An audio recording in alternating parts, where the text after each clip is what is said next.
Stocks and shares का बड़ा interest आया और 17 साल की उम्र में 32 लाख रुपए का लॉस किया। By the time I was 19 मैंने उसका डबल रिकवरी कर लिया। पिताजी टेंशन में मुझे एक दिन बुलाया, बोला ये तेरे पास इतने पैसे कहां से आ रहे हैं, तू कोई गलत काम तो नहीं कर रहा है?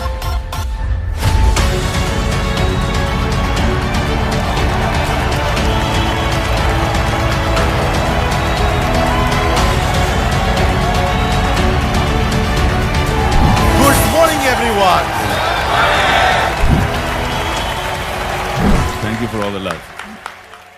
तो आज यार थोड़ी बातें करेंगे, थोड़ी सी मैं आपको अपनी कहानी शेयर करूंगा। मैं पढ़ाई कर रहा था मेयो कॉलेज अजमेर में, जो बहुत स्ट्रिक्ट बॉयज बोर्डिंग स्कूल है अजमेर में। अब बॉयज बोर्डिंग स्कूल में दुनिया इतने में सीमित थी, वही 300 एकड़ का कैंपस, उसी के अंदर खाना पीना कपड़े जूते जो चाहिए होते थे, जाना पड़ता था, साइन करना पड़ता था, बिल पहुंच जाता था पिताजी को। हमें तो कुछ समझ नहीं आया दाल आटे का भाव, तो हम तो ऐसे ही ले लेते, भैया 2 टी-शर्ट देना 2 जूते देना, यही करके ले लेते थे स्टोर से। तो बाहर का एक्सपोजर जीरो। अच्छा, हम निपटा के जब बंबई पहुंचे, अब पिताजी के साथ मैंने आने के बाद कहा कि पॉकेट मनी क्या होनी चाहिए। तूने कहा 500 रुपये बहुत है। पिताजी बहुत ही ज़्यादा उसूल वाले, आदर्श वाले, 500 रुपये ही मिलेंगे, उससे ज़्यादा कुछ नहीं मिलेंगे, और चाहिए तो खुद कमा लो। अब उन्हें कह तो दिया और चोट भी लगी बड़ी गहरी। पहले का बस से जाओ कह रहे हैं, ट्रेन से जाओ कह रहे हैं, फिर उसके ऊपर बोलते हैं 500 रुपये मिलेंगे और कुछ। मैंने कहा 500 रुपये भी आप ही रख लो, नहीं चाहिए। बड़े एटीट्यूड में पंजाबी स्टाइल में दिल बड़ा करके बोल के आ गया मैं। अब हालत ख़राब, अगले सुबह कैसे पहुंचूंगा कॉलेज। एक आध दिन तो किसी दोस्त से पूछ लिया, भैया लिफ्ट दे दे, ये कर दे वो कर दे। रोज़ का मैनेजमेंट कैसे होगा भैया। चल के जाना पड़ा मुझे भाई, मेरे यहाँ से घर से चल के जाना पड़ा। रियल फाका जिसको कहते हैं, बिल्कुल जेब में कुछ नहीं। अब ऐसे में एक अपॉर्चुनिटी आई, किसी ने शो पे देखा, एक रेडियो प्लेज जो क्रिएट करती थी, उन्होंने कहा कि आपकी आवाज़ बहुत अच्छी है, आप एक्सप्रेशन बहुत अच्छा करते हो, आप रेडियो प्लेस करोगे क्या। मैंने कहा हाँ ज़रूर करेंगे। रेडियो प्लेस करने पहुंच गए, वहाँ किसी ने पूछा आप जिंगल्स करोगे, रेडियो के एड्स करोगे, तो मैंने कहा हाँ कर लेंगे। फिर किसी ने वहाँ से पूछा बड़ी अंग्रेज़ी फिल्में और सीरीज़ हिंदुस्तान आ रही हैं, आप उसकी हिंदी में डबिंग कर लोगे। मैंने कहा हाँ कर लेंगे। ये जो जिसने ये कहा उनका नाम था रॉनी स्क्रू वाला, जिन्होंने आगे चल के यूटीवी बनाई। और यूटीवी एक छोटी सी जगह होती थी जहाँ हम जाया करते थे, बेसमेंट के अंदर एक छोटा सा डबिंग स्टूडियो हुआ करता था, और जितनी आपकी पिक्चरें हैं जुरासिक पार्क से लेके देखो देखो बड़ी चिपकली, वो सारा हम जाके वहाँ पे हिंदी में डबिंग करते थे। और भाई ऐसा हुआ कि महीने का 40-50 हज़ार कमाने लग गया आपका भाई। और मैंने अपना खुद का अकाउंट खोला सेपरेट, और बैंक अकाउंट के साथ में एटीएम कार्ड लिया। उस ज़माने में एटीएम कार्ड मतलब वाह वाह, मतलब स्टाइल होता था। एटीएम कार्ड टेबल पे निकाल के रखने का अलग ही मतलब फील होती थी, क्या बात है। अब पिताजी टेंशन में मुझे एक दिन बुलाया, बोला ये तेरे पास इतने पैसे कहाँ से आ रहे हैं, तू कोई गलत काम तो नहीं कर रहा है तुम। और फिर उनको मैंने समझाया बताया। अब जब कैपिटल बनने लग गया, चैप्टर 2 12वीं में सब्जेक्ट चूज करना था, हमने बहुत सोचा बहुत समझा कि इकोनॉमिक्स करना चाहिए। क्यों इकोनॉमिक्स करना चाहिए? क्योंकि पूरे कॉलेज में सबसे खूबसूरत टीचर इकोनॉमिक्स की है। हम पहुंच गए इकोनॉमिक्स करने, पर एक्चुअल रुचि आई।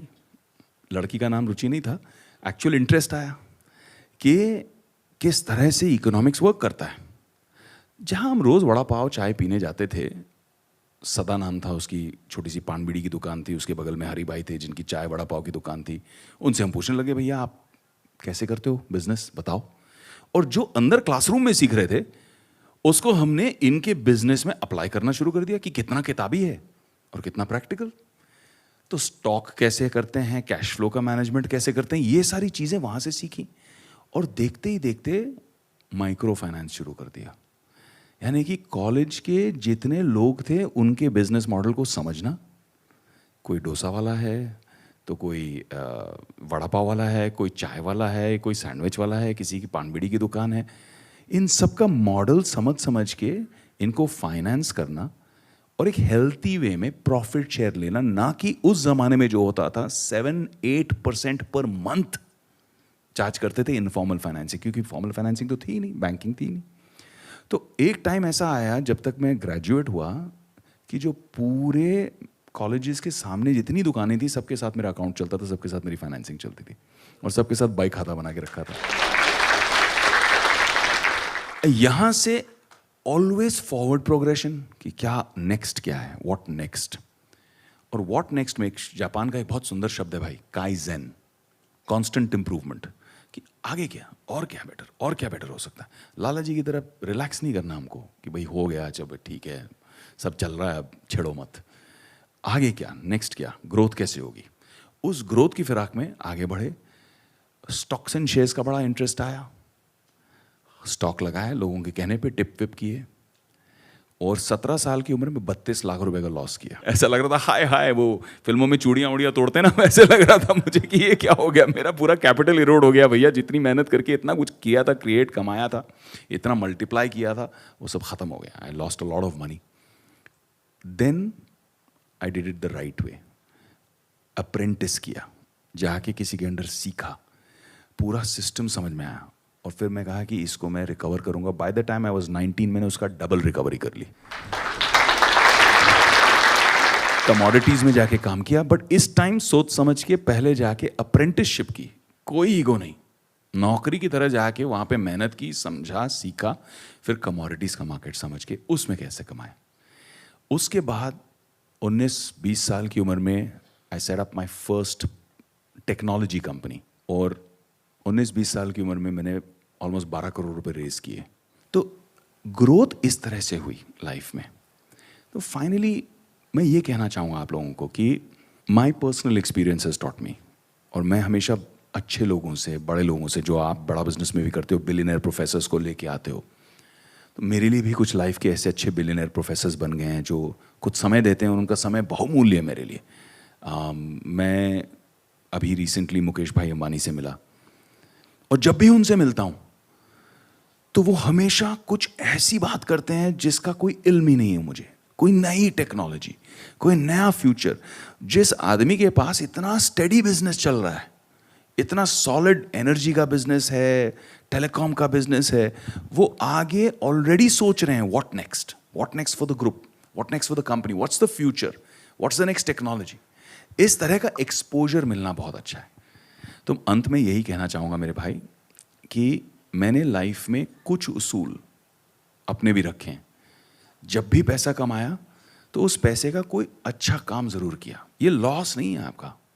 तो बिजनेस तो बड़ा करो ही, क्योंकि हम धंधा तो सब कर लेते हैं, बट आई थिंक जो डॉक्टर विवेक बिंद्रा कर रहे हैं, जो बड़ा बिजनेस की टीम कर रही है, वो लोगों को धंधा से बिजनेस तक लेके जा रही है। बहुत फ़र्क है। धंधा सब कर लेते हैं, गल्ले पे बैठ के कोई भी धंधा कर सकता है, बट धंधा को बिजनेस बनाना वो बहुत बड़ी बात है।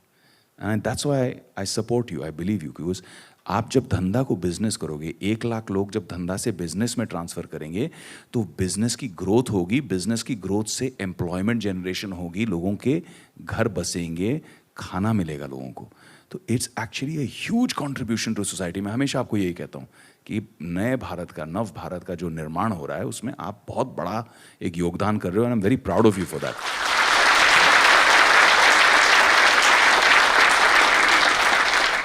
I have a question from you. मैं ये जानना चाहूँगा और सब ये जानना चाहेंगे, फ़ायदा होगा, कि आप एक स्टार्टअप को मेंटर करने से पहले, उसमें इन्वेस्ट करने से पहले, उसमें अपना समय देने से पहले, उसको बड़ा करने का डिसीजन लेने से पहले, आप what all do you see? क्या 5-7 चीज़ों का ध्यान रखते हैं कि यार ये अगर कंपनी में होगा तो मैं उसमें आने को तैयार हूँ और उसको बड़ा करूँगा? बहुत बहुत बढ़िया सवाल है। तो कोई भी बिजनेस, चाहे वो स्टार्टअप कंपनीज हो, चाहे वो ट्रेडिशनल फैमिली ओन्ड बिजनेसेस हों जो 2 साल, 3 जनरेशन, 4 जनरेशन चलते आई हैं, जिनको हम पब्लिक ले गए हैं, IPO ले गए हैं, कोई भी बिजनेसेस में कुछ चीज़ें मेरे लिए बहुत मायने रखती हैं। फर्स्ट कट, तह तक जाना तो बाद में होता ही है, हर चीज़ की आप डिटेल्स देखते हैं, आप अकाउंट्स देखते हैं, एनालिसिस करते हैं, बट जो इनिशियल चीज़ें हैं, जो इमीडिएट इंपॉर्टेंट चीज़ें हैं, फर्स्ट कट, सुपरफिशियल लेवल पे, पहला और सबसे अहम, फाउंडर कौन है, बिजनेस चला कौन रहा है, उसका माइंडसेट क्या है, उसकी स्टेबिलिटी क्या है, उसका बिहेवियर कैसा है, समझने की कोशिश करते हैं। क्योंकि जब आपसे कोई मिलता है बिजनेस के लिए तो वो आपका बेस्ट बिहेवियर ही प्रेजेंट करता है, लेकिन उसके बारे में लोग क्या कहते हैं, मार्केट क्या कहता है, सप्लायर्स क्या कहते हैं, उसके वेंडर्स क्या कहते हैं, हम उसकी पहले एनालिसिस निकाल लेते हैं कि how is his credibility, mindset कैसा है। तो first most important thing is आप अपने बिजनेस के खुद ब्रांड एम्बेसडर हो, यू आर दैट बिजनेस। तो आपको वो ईथॉस, वो माइंडसेट उसमें सिर्फ धंधे में नहीं अपने आप में भी मेंटेन करना है। इसीलिए आज टाटा ग्रुप की इतनी रिस्पेक्ट बनी रहती है, जबकि इतने सारे ऐसी फैमिली ओन्ड कंपनीज हैं भाई जो सेकेंड जनरेशन थर्ड जनरेशन तक खत्म हो जाती हैं, फिनिश हो जाती हैं, बट इन्होंने एक इथॉस मेंटेन रखा। तो first thing is the founder और the owner. Second thing is the environment.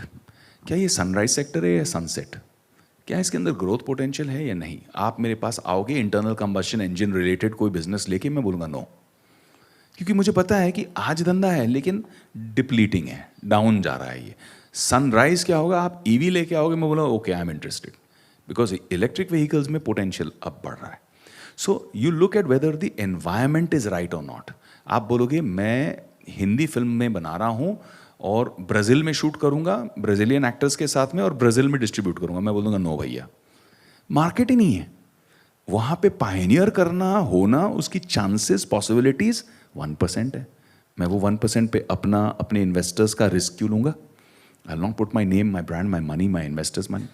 So you look at the environment, that's the second thing. Founder, manager, founder, owner. Second, environment. The third is what are you solving. क्या pain point है, क्योंकि जहाँ pen point है वहाँ opportunity है। क्या pain point को आप सॉल्व कर रहे हो, क्या अपॉर्चुनिटी है जो आप क्रिएट कर रहे हो from that problem. How are you solving that problem and are you doing it better than what the existing solutions are. Is it better, is it more scalable, is it cheaper, is it more qualitative. This actual value addition आप कर रहे हैं या नहीं कर रहे हैं, उसे हमें असेस करना है। I never go into anything that's pure trading based, कि यहाँ एक अपॉर्चुनिटी है, यहाँ से लिया, यहाँ पकड़ा दिया। No, anything that can be built and scaled. And the last and most important thing is, can it be scaled organically, can it be scaled organically without the founder. कि कल को फाउंडर को कुछ हो गया तो ये धंधा अपने आप चलेगा या ये उसी पे टिका है। As an investor, I look at these few things.